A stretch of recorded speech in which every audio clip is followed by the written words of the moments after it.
रमोजी film city, Hyderabad. दिन के समय यह जगह किसी सपने जैसी लगती है। चारों तरफ रंगीन सेट, फिल्मी गाने, कैमरे, लाइटें और खुश चेहरे दिखाई देते हैं। यहाँ आने वाला हर इंसान यही मानता है कि यह जगह सिर्फ मनोरंजन और खुशी के लिए बनी है। लेकिन जैसे ही सूरज पहाड़ियों के पीछे छुप जाता है, इस जगह का माहौल बदलने लगता है। हवा भारी हो जाती है, रोशनी फीकी पड़ जाती है, और वही रमोजी जो दिन में सुरक्षित लगता था, रात में अजीब और डरावना महसूस होने लगता है। रात के सन्नाटे में पेड़ों के बीच से अजीब सी आवाजें सुनाई देती हैं। कभी ऐसा लगता है जैसे कोई धीरे धीरे चल रहा हो, तो कभी ऐसा महसूस होता है जैसे कहीं दूर लोहे की चीजें आपस में टकरा रही हों। लोकल लोग कहते हैं कि अगर रात में ध्यान से सुना जाए तो तलवारों की खनक और घोड़ों की टापों की आवाज साफ सुनाई देती है। वे डर के साथ कहते हैं, यह जगह सिर्फ फिल्म सिटी नहीं बल्कि एक पुरानी रणभूमि है। कई सदियों पहले जब हैदराबाद भी पूरी तरह बसा नहीं था, तब यह इलाका लगातार युद्धों से घिरा रहता था। 9वीं से 14वीं शताब्दी के बीच यहां काकतीय वंश का शासन था और यह जमीन बार बार खून से लाल होती रही। राजा गणपति देव के समय मुगल आक्रमणकारियों ने इस क्षेत्र पर भयानक हमले किए। तलवारें चलीं, तीरों की बारिश हुई और मैदान लाशों से भर गया। हजारों सैनिक मारे गए, जिनमें से कई को अंतिम संस्कार तक नसीब नहीं हुआ।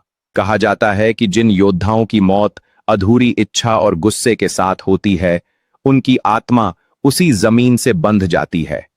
समय बीतता गया, लेकिन उन आत्माओं का क्रोध इस मिट्टी में कैद होकर रह गया। सैकड़ों साल बाद इसी जमीन पर रमोजी फिल्म सिटी बनाई गई। जहां कभी तलवारें चलती थीं, वहां कैमरे लगे। जहां योद्धा मरे थे, वहां फिल्मी सपने खड़े कर दिए गए। लेकिन जमीन अपना अतीत नहीं भूलती। अंजलि शर्मा, 28 साल की युवा फिल्म डायरेक्टर, मुंबई में पली बढ़ी थी। वह फिल्मों की दुनिया में कुछ अलग करना चाहती थी। उसे चमक दमक नहीं, बल्कि उन कहानियों में दिलचस्पी थी जिनमें सच्चा डर छुपा होता है। अंजलि के पिता आर्मी ऑफिसर थे। बचपन में वे उसे युद्ध, बलिदान और शहादत की कहानियां सुनाते थे। शायद इसी वजह से अंजलि को डर से डर नहीं लगता था, बल्कि वो डर के पीछे छुपे सच को जानना चाहती थी। उसकी पहली हॉरर फिल्म थी रात का साया। इस फिल्म के लिए उसने रमोजी फिल्म सिटी को चुना। उसे लगा कि इस जगह की कहानी उसकी फिल्म को और ज्यादा सच्चा और डरावना बना देगी। लोकल गाइड चाचा रामू ने उसे चेतावनी दी। उसने कहा कि रात 12 बजे के बाद शूटिंग मत करना। यहां विक्रम नाम का एक योद्धा भटकता है जो अपनी खोई हुई तलवार ढूंढता रहता है।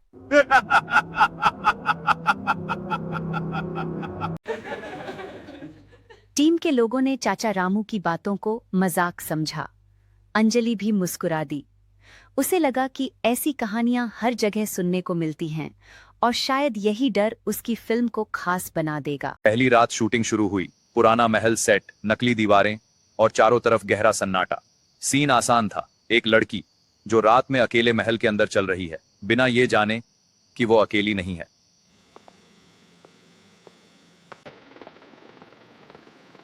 रात करीब 1 बजे संजय ने रिकॉर्डिंग रोक दी। उसने बताया कि माइक्रोफोन में घोड़ों की टापों की आवाज आ रही है। सबने इसे हवा समझा, लेकिन हवा में घोड़े नहीं दौड़ते। रात 2 बजे कैमरे की स्क्रीन पर धुंध के बीच एक आकृति दिखाई दी। वह कवच पहने खड़ी थी, सिर पर पगड़ी और हाथ में चमकती हुई चीज। यह देखते ही सेट पर डर फैल गया। अगली सुबह सब कुछ सामान्य लग रहा था, लेकिन चाचा रामू गायब थे। उनकी जगह आए नए गाइड ने सिर्फ इतना कहा कि जंगल के अंदर मौजूद पुराने कुएं के पास कोई न जाए। दूसरी रात हालात और बिगड़ गए। जंगल से घोड़ों की टापें बहुत साफ सुनाई देने लगीं। कैमरे में 7 फुट लंबा साया कैद हुआ, जिसकी आंखें लाल थीं और हाथ में टूटी हुई तलवार थी। टीम डर के मारे भाग गई, लेकिन अंजलि वहीं रुक गई। डर के बावजूद वह जंगल की ओर बढ़ी।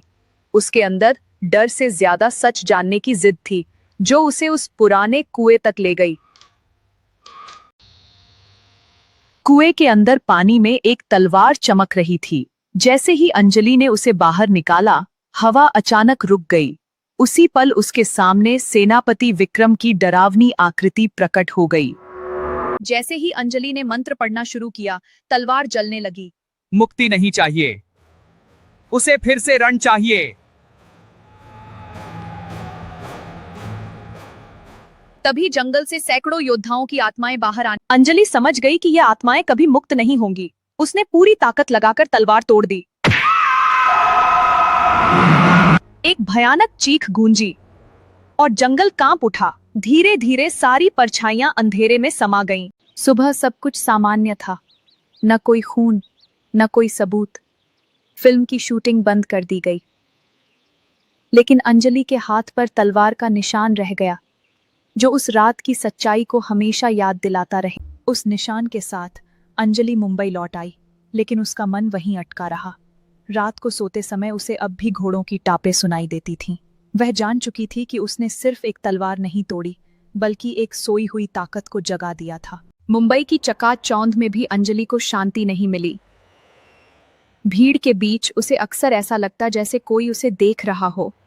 डर अब कहानी नहीं था, वह उसके साथ चलता साया बन चुका था। एडिटिंग के दौरान कैमरों में अजीब फ्रेम्स मिलने लगे। धुंधली परछाइयां, लाल आंखें और तलवार की चमक। ये शॉट्स शूटिंग के समय किसी ने नहीं देखे थे, लेकिन अब हर फाइल में मौजूद थे। ऑडियो ट्रैक में पीछे से आती आवाजें साफ सुनाई देने लगीं। कोई संस्कृत में युद्ध का नारा लगा रहा था, कोई दर्द से चिल्ला रहा था। अंजलि समझ गई, ये सिर्फ साउंड नहीं, इतिहास की गूंज थी। फिल्म का नाम रखा गया रन। प्रमोशन में इसे फिक्शन बताया गया, लेकिन अंजलि जानती थी कि इसमें दिखाया गया हर साया, हर चीख किसी न किसी सच्चाई से जुड़ा हुआ है। फिल्म रिलीज के दिन थिएटर में अजीब माहौल था। कई लोग डर के मारे बीच में उठकर चले गए, कुछ बेहोश हो गए। स्क्रीन पर तलवार वाला सीन आते ही हॉल का तापमान अचानक गिर गया।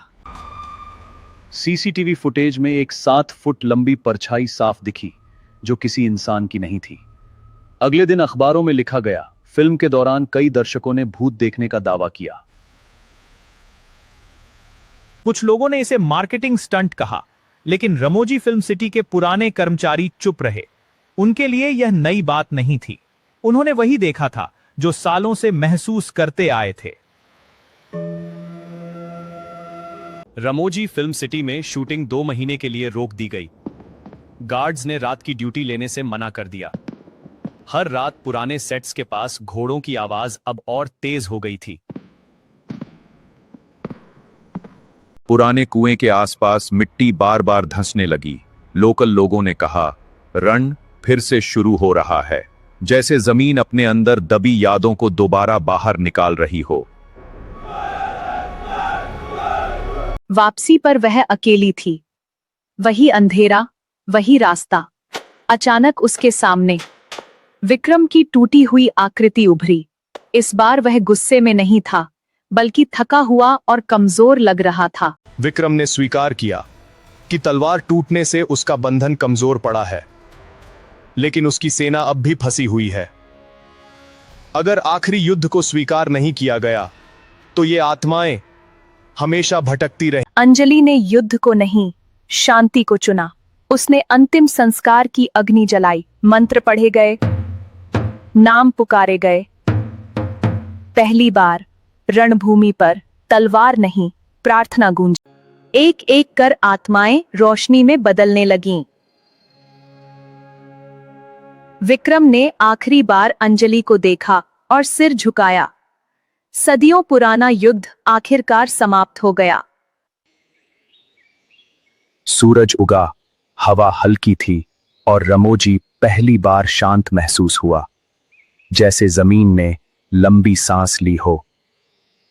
इतिहास को आखिरकार सम्मान मिल गया था। अंजलि ने कभी दोबारा हॉरर फिल्म नहीं बनाई।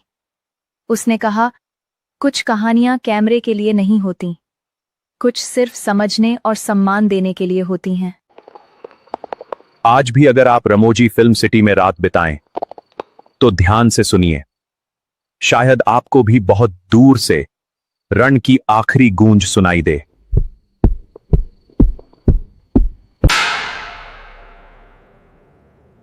क्योंकि कुछ जगहें सिर्फ जगह नहीं होती,